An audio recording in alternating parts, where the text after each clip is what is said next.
महिलाओं के खिलाफ जो अपराध बढ़ रहे हैं, आए दिन इतनी घटनाएं जो घट रही हैं, जिसमें बलात्कार की घटनाएं इतनी ज़्यादा बढ़ रही हैं, उसमें अगर देखा जाए तो उसमें राजनीति में जो जिन्हें हम अपना रक्षक मानते हैं वही इसके भक्षक बन रहे हैं। ये खुलासा कर रही है एडीआर की रिपोर्ट। जो एडीआर की रिपोर्ट 2024 की आई है, उसमें बताया गया है कि कैसे जनप्रतिनिधियों को हमने अपने रक्षक के रूप में अपना प्रतिनिधि बनाकर हमने इन्हें संसद में बिठाया, विधानमंडलों में बिठाया है। यही कितने बड़े क्रिमिनल हैं, यही कितने बड़े हमारे भक्षक हैं, ये बताती है एडीआर 2024 की रिपोर्ट।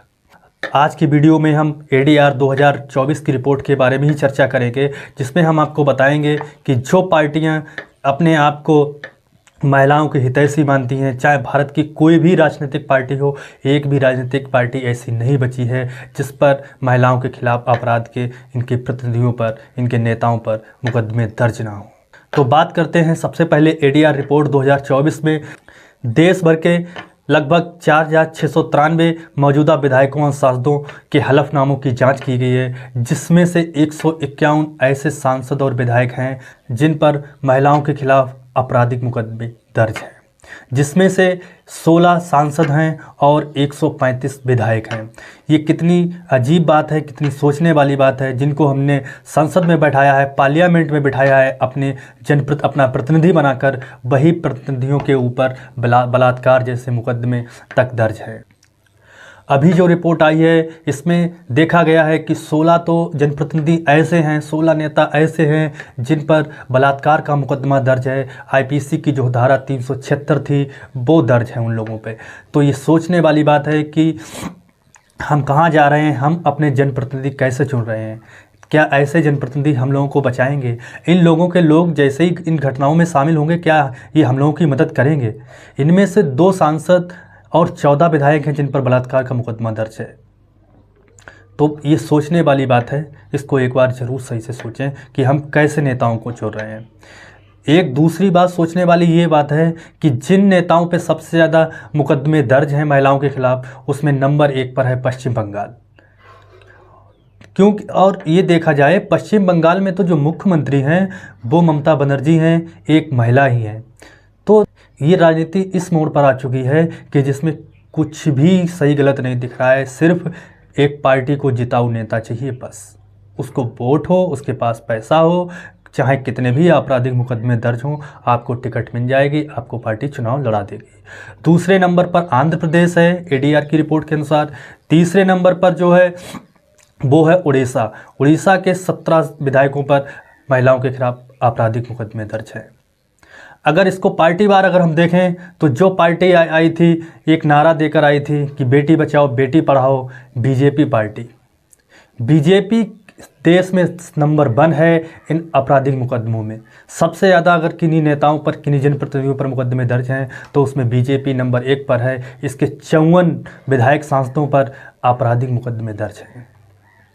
तो ये कितनी शर्म की बात है कि जो पार्टी दूसरे किसी अगर इनके विपक्ष के राज्यों में अगर कहीं पे कोई घटना होती है तो ये घटनाओं के ऊपर एकदम इतना शोर शराबा करते हैं, लेकिन ये पहले अपने आप में नहीं देखते हैं। दूसरी, अभी जो मौजूदा समय में दूसरी सबसे बड़ी पार्टी है कांग्रेस। कांग्रेस ने भी एक पहले नारा दिया था कि लड़की है लड़ सकती है, लेकिन ये लड़कियां कैसे लड़ें? इनकी पार्टी के 23 ऐसे जनप्रतिनिधि, ऐसे 23 ऐसे नेता हैं जिन पर महिलाओं के खिलाफ मुकदमे दर्ज हैं, आपराधिक मुकदमे दर्ज हैं। तो ये सोचने वाली बात है, हम लोगों को ये बात सोचने की ज़रूरत है कि हम अपने जनप्रतिनिधि किस प्रकार से चुन रहे हैं। अभी जो कोलकाता की घटना हुई, इतनी बीभत्स घटना हुई जिसमें उस डॉक्टर को मार दिया गया बलात्कार करके, तो हम लोगों की गलती है, क्योंकि हम लोगों में वो स्पार्क, वो क्षमता नहीं है। केवल 2 दिन, 4 दिन, 8 दिन कैंडल जलाकर किसी को न्याय नहीं दिला पाएंगे। ये इतना ज़्यादा विभत्स रूप ले लिया है इस पूरे सिस्टम ने, क्योंकि इस सिस्टम में हम लोगों ने ऐसे लोगों को बैठा दिया है। वो या उनके गुरु के कोई भी काम करेंगे तो वो उनको बचाने के लिए उनके ही नेता आगे आएंगे। यही पश्चिम बंगाल में हो रहा है, यही उत्तर प्रदेश में हुआ। उत्तर प्रदेश में ये लोग, ये बीजेपी के नेता ये कह रहे हैं बाबा का बुलडोजर है, हम हर जगह चला देंगे, कोई भी अपराध करेगा। तो क्यों उस दिन क्या हुआ? जब बीएचयू में उस लड़की ने आके धरना प्रदर्शन किया, इसके बाद उनके बीजेपी के कार्यकर्ताओं पर मुकदमे दर्ज हुए। किसके घर पर बुलडोजर चला? किसी के घर पर बुलडोजर नहीं चला। उन लड़कों ने उस लड़की का बलात्कार किया, बीएचयू की जो छात्रा थी। इसके बाद 3 महीने तक उन्होंने मध्य प्रदेश के चुनाव में कैंपेन किया। अब जो रेप पीड़िता है वो आके धरना प्रदर्शन कर रही है, इसके बाद मुकदमा दर्ज हो रहा है। अब वो आराम से जाके कैंपेन कर रहे हैं बीजेपी का। और ये कोई जो कार्यकर्ता थे वो कोई छोटे मोटे कार्यकर्ता नहीं थे। उनकी जो फोटोज आ रही थी वो योगी आदित्यनाथ के साथ थी, माननीय प्रधानमंत्री नरेंद्र मोदी जी के साथ थी। तो ये कोई छोटे मोटे नहीं थे। तो ये बात सोचने वाली बात है कि ये चाहे कोई भी पार्टी हो, बीजेपी हो, कांग्रेस हो, सपा बसपा कोई हो, इन लोगों ये सब पार्टी जो हैं ये दो मुँह पार्टी है। ये हमारे लिए कोई भी कुछ भी नहीं करेंगी। अभी देखा जाए तो ये अयोध्या में क्या हुआ, अयोध्या से जो मोहित खान के ने जो उस बच्ची का बलात्कार किया, उसके ऊपर सपा के जो माननीय अखिलेश जी हैं उनका एक बयान नहीं आया, ना ही प्रियंका गांधी का कोई बयान आया। तो ये लोग जो बयान देंगे वो अपनी सहूलियत के हिसाब देंगे, अपना फ़ायदा किस। हमारे मुख्यमंत्री योगी आदित्यनाथ ने मोहित खान के जितना शॉपिंग कॉम्प्लेक्स था, घर था, बुलडोजर चलवा दिया, चलो ठीक है। लेकिन उस समय कहाँ गए थे जब बीएचयू में जब उसका रेप हुआ था, तो उनके यहाँ बुलडोजर क्यों नहीं चला था? ये कार्रवाई दो तरफा कैसी? अगर कार्रवाई करनी है तो सही से करो। इन्हीं का एक जो विधायक उन्नाव का कुलदीप सेंगर, उसने तो पूरा घर ही ख़त्म कर दिया उस रेप पीड़िता का। कोई बचा ही किसको? सबको मार दिया। इसमें क्या फिर इन्होंने किया? और ये कह रहे हैं कि नहीं, हम तो बेटी बचाओ बेटी पढ़ाओ हमारा नारा है, हम तो महिलाओं के हितैषी हैं। तो ये कैसे हितैषी हैं? ये बात सोचने वाली बात है, इसको सही तरह से सोचा जाए। केवल जात की राजनीति, धर्म की राजनीति करने से हमारा किसी का भला नहीं हो सकता है। जब हमारी बहन बेटियों के ऊपर बात आएगी तो ये राजनेता कोई बचाने नहीं आएगा, क्योंकि इन्हीं का कोई ना कोई गुर्गा होगा जो उसमें शामिल होगा और इनको ये लोग बचाएंगे।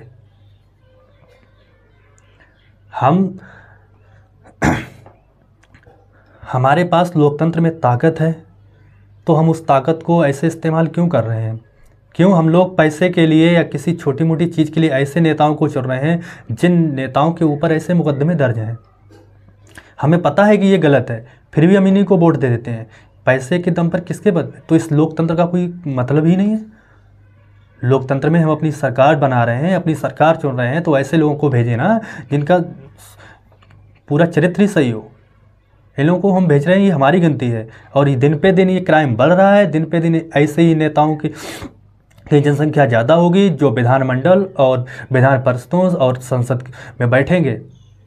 और इन लोगों से हम अपेक्षा करेंगे कि हमारी बहन बेटियों को न्याय मिल जाएगा। किसी भी तरह से न्याय नहीं मिलेगा। ये तो बात एडीआर की रिपोर्ट आ गई है, तो इसलिए हमको ये केवल विधायक सांसदों के बारे में जानकारी है। अभी छोटी राजनीति में अगर देखा जाए तो गांव-गांव में ऐसे कितने नेता निकलेंगे जिन्होंने शोषण किया हुआ है जनता का। लेकिन इस पे हमारी क्या है कि हम लोगों के अंदर ये हम सोचने की क्षमता इतनी मर गई है कि हम लोग सोच ही नहीं पा रहे हैं कि हम क्या कर रहे हैं। किसी के पास पैसा हो गया, उसको हमने अपना नेता चुन लिया। पैसे के बल पे नेता जो पैसे के बल पर नेता चुने जाते हैं। पहले तो ये सोचो।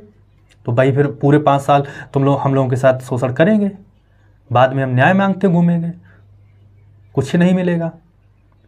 अब जो बीजेपी ने जो नारा दिया था बेटी बचाओ बेटी पढ़ाओ, बेटियां पहले इन्हीं के नेताओं से बचा लो, इसके बाद पढ़ाने की तो बात दूसरी हो जाएगी कि इनके नेता ही नहीं बचने देंगे।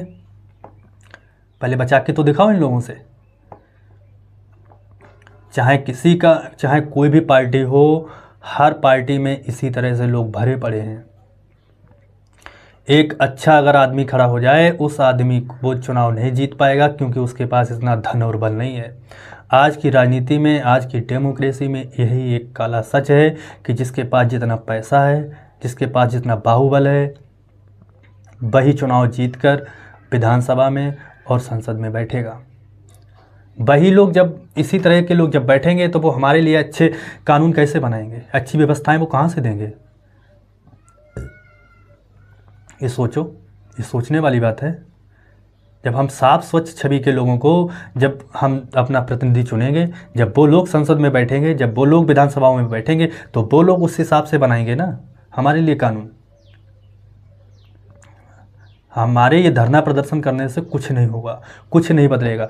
धरना प्रदर्शन करने के लिए हम लोगों के पास इतनी सहनशीलता ही नहीं रही है, लोगों के अंदर इतनी क्षमता ही नहीं बची है कुछ कर लें। अभी धरना प्रदर्शन किया था मुखर्जी नगर में, जो छात्र छात्राएं जो मरे थे लाइब्रेरी में, इस धरना प्रदर्शन का क्या हुआ? 4 दिन में सबको पता है, नेताओं को पता है, बड़े बड़े उद्योगपतियों को पता है कि धरना प्रदर्शन केवल 4 दिन की कहानी है, बस कहानी खत्म, सब घर पर बैठ जाएंगे। किसको न्याय दिला पाए? जाके 2 दिन कैंडल जला लें, उसमें न्याय मिल गया? बाद में ये कोलकाता वाला हुआ, कोलकाता वाले में भी उन लोगों को पता है कि क्या करेंगे ये लोग। 4 दिन हो हंगामा हुआ, बस खत्म कहानी हो गई। हम धरना प्रदर्शन करने से केवल, अभी अगर देखा जाए कुछ सालों में केवल एक आंदोलन सफल हुआ था, वो किसान आंदोलन सफल हुआ था, क्योंकि उन लोगों में इतनी क्षमता थी, इतनी सहनशीलता थी कि वो लोग बैठे रहे 13-14 महीने, और किसी लोगों में इतनी क्षमता नहीं है। अग्निवीर में आंदोलन किया था, आग लगा दी थी, जगह जगह पर हंगामा किया, क्या हुआ? सरकार ने दबा दिया आंदोलन, क्योंकि हमारे अंदर क्षमता नहीं है, सहनशीलता नहीं है। सहनशीलता नहीं होगी, एक भी आंदोलन सफल नहीं होगा। पहले अपने अंदर सहनशीलता लाएं, इसकी बाद कोई आंदोलन में जाके भाग लें। हम लोग को क्या चाहिए कि एक दिन में ही सब पूरी, पहले अपने सिस्टम को तो बदलो, सिस्टम में जो बैठे हैं उन लोगों को तो बदलो, उन लोगों को बदलने में समस्या आ रही है। चुनाव के समय हम अपनी जात देखेंगे, अपना धर्म देखेंगे, अपने लोग देखेंगे, और बाद में हम सोचेंगे कि नई सिस्टम बदल जाए और जो हमारे साथ अच्छा होने लगे, हमारी बहन बेटियां बच जाएं। हमारी बहन बेटियां किसी भी तरह से नहीं बच पाएंगी। आने वाले दिनों में इससे ज़्यादा खतरनाक समय आने वाला है। हमारे जो नेता बने, आईटी मिनिस्टर बने बैठे हैं, उनको यही पता नहीं है कि इंटरनेट कैसे, इंटरनेट पर ट्रैफिक सबसे ज़्यादा कहाँ से आता है। उसे जो कोलकाता में हुआ था, उसको वो तो अश्लील कंटेंट वो देख रहा, उसका तो वो तो एडिक्ट था। ये भारत के जितने आज की युवा पीढ़ी है इसमें फंसी हुई है कि आईटी मिनिस्टर को पता नहीं है, साइटें चल रही हैं, इन साइटों को कौन बंद कराएगा? आईटी मिनिस्टर को अगर पता नहीं है तो किस वजह से आईटी मिनिस्टर बने हुए हैं?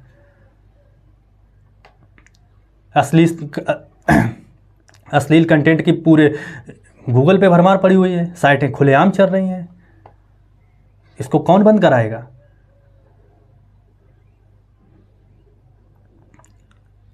इस बात को सोचो, इस बात को समझो।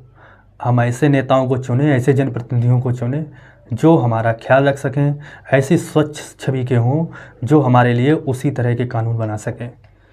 जात धर्म देखकर अगर वोट करोगे, जात धर्म के अगर नेता चुनोगे तो यही होगा। पैसे वाले देखकर चुनोगे तो यही होगा। उसने अयोध्या में मोहित खान ने जब बलात्कार किया था, वो तो पैसा वाला था, उसके घर उसकी ज़मीन पे ही चल रही थी चौकी, वो तो कानून को अपनी जेब में रखे था। इसी की तरह की घटनाएं आए दिन आती रहती हैं, हर प्रदेश से घटनाएं आती हैं। एक बार में अगर देखा जाए तो चाहे कोई भी घटना हो, उस घटना में उसका राजनीतिक जुड़ाव जरूर होगा। तो इस चीज़ को सोचें, इस चीज़ को समझें। आज ये जो 2024 को जो एडीआर रिपोर्ट आई है, उसने भारत के जो काला राजनीतिक सच है उसको उजागर कर दिया है। अगर हम नहीं समझे, आगे समय और भी कठिन आने वाला है, क्योंकि ये जो हमारे रक्षक हैं वही हमारे भक्षक बने हुए हैं। हम लोग पार्टियों के गुलाम इतने ज़्यादा बन गए हैं कि हम लोग देखते ही नहीं है कौन पार्टी क्या कर रही है। अभी जो बिल्किस बानो के जो उसका रेप हुआ था, उसके जो अपराधी थे वो जब छूट के आए तो उन लोगों को फूल मालाओं से उनका स्वागत किया गया। वो अपराधी थे, बलात्कार जैसे जुर्म के अपराधी थे, उनकी रैली निकाली गई। वो किस पार्टी के करने वाले थे ये सबको पता है। तो इस चीज़ को पहले सोच लो। जितना बड़ा ज़्यादा अपराधी है उसको उतनी ज़्यादा सम्मान मिल रहा है। हम लोगों को भूलने की आदत है। हमारे गांव, मोहल्ले, आसपास देखो, जितना बड़ा गुनहगार है, जितना बड़ा अपराधी है, उसको उतनी ज़्यादा सही मिल रही है। क्योंकि लोगों के अंदर एक गलत भावना जो आ गई है वो है कि अरे हमारे साथ थोड़ी हुआ है, तुम्हारे साथ एक एक करके जो हो रहा है सबके साथ होगा, आने वाले समय में कोई बचेगा नहीं, घटनाएं सबके साथ होंगी। आज किसी के साथ हो रही है, कल किसी के साथ हो गई, अगले दिन तुम्हारे साथ होगी। तो अपने आसपास के लोगों को पहचानो, तभी कुछ बचा सकते हो। किसी भी पार्टी के मुंह में, किसी के नेता के मुंह में इतने भी पागल ना हो जाओ कि सच दिखे ही ना। सच को देखने की कोशिश करो, अपनी आंखें खोलो। हम ये जनप्रतिनिधि, हम ये नेता चुन रहे हैं, ये हमारे नौकर हैं, हमें अपना प्रतिनिधि इन्हें बना रहे हैं, ये हमारे राजा थोड़ी हैं। राजा हम बनाएंगे तभी तो ये राजा बन के सर पे नाच रहे हैं। ये लोकतंत्र में हमें ताकत दी गई है, राजा बनाने के लिए नहीं दी गई है। सेवक बनाने के लिए ताकत दी गई, सेवक हैं। इनको सेवक ही बना के रखोगे तभी तुम्हारा कुछ, हमारा सबका भला होगा। अगर इनको राजा बना दिया तो ये सर पे ऐसे ही नाचेंगे, इनके लोग ऐसे ही अपराध करते रहेंगे, हम लोग कुछ नहीं कर पाएंगे। गांव में कोई प्रधान या विधायक, कोई सांसद आ जाए तो सब उसके पैरों में एकदम पड़ जाएंगे, नतमस्तक हो जाएंगे, चाहे वो कितना भी बड़ा अपराधी हो, चाहे कोई भी हो। उसकी छवि को देखो, उसके चरित्र को देखो, तब उसको समझो। वो बहुत किसी पद पे हो गया, बट बिठाया उस पद पे किसने है? उसे बिठाने वाले तो हम ही लोग हैं। वोट के टाइम तो सभी आएंगे, पैर पड़ेंगे, हमें ये चाहिए, हमें वोट दे दो, हम तुम्हारे लिए सब कुछ करेंगे। वही चुनाव जीतने के बाद उसका पता नहीं कि उसकी जो हिम्मत है ऐसी इतनी बढ़ जाती है कि वो तो अपने आप को राजा, उसके पास फिर समय नहीं बचता किसी के लिए। उससे कहो ये काम है या कुछ भी है तो उसके पास टाइम ही नहीं है। किस लिए जनप्रतिनिधि बने हो, किस लिए नेता बने हो? क्योंकि गलती तो हम ही लोगों की है। चुनाव के टाइम हम लोग तो पहले तो या तो पैसे में बिक जाएंगे या शराब में बिक जाएंगे, किसी में बिक जाएंगे। इसके बाद होना तो यही है। अभी भी समय है, सुधार लो अपने आप को। नेताओं को जात धर्म देख के मत चुनो। अच्छी छवि के नेताओं को चुनोगे, अच्छी छवि के जनप्रतिनिधि को चुनोगे, तभी हमारा कल्याण हो पाएगा, तभी इस देश का कल्याण होगा, तभी हमारी बहन बेटियां बचेंगी। नहीं तो समस्या आगे ऐसी बढ़ने वाली है।